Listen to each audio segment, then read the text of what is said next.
Hello दोस्तों, बहुत प्यारा कजरी गीत सुना रहे हैं। गीत कैसे लगेगी कमेंट में ज़रूर बताइएगा। थोड़ी आवाज़ मेरी चेंज हो गई है सर्दी जुकाम से।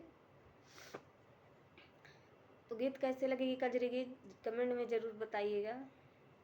और आप लोगों से रिक्वेस्ट है कि मेरा वॉच टाइम नहीं बढ़ रहा है, प्लीज़ दोस्तों आप वीडियो फुल वॉच देखिएगा। बिजुली चमकाई मोरे अंगनावा पिया रे छाए विदेशवा ना। बिजली चमकाई मोरे अंगनावा पिया मोरे छाए विदेशवा ना।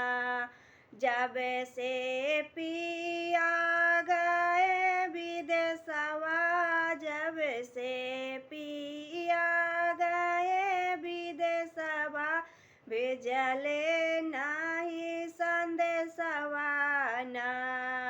रही रही तड़पाए मोरे परनवा पिया मोरे छाए विदेशवा ना।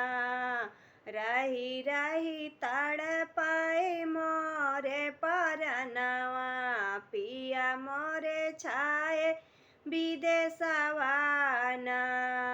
दिन नहीं चैन रात नहीं निंदिया, दिन नहीं चैन रात नहीं निंदिया, भावे न हमका से जरिया ना।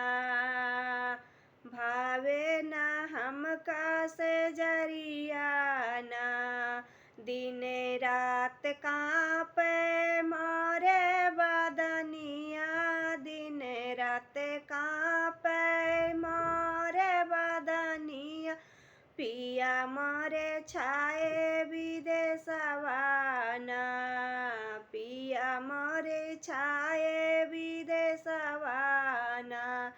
पापी पापिहरा शोर मचावे, पापी पापिया शोर मचावे, पिया मोरे कहे के सतावे ना।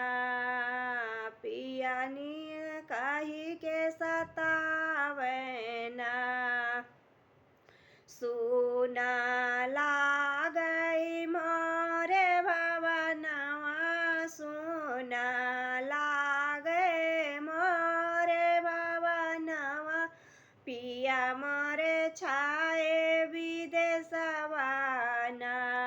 बिजुली चमकाई मोरे अंगनवा पिया मोरे छाए विदेशवा ना।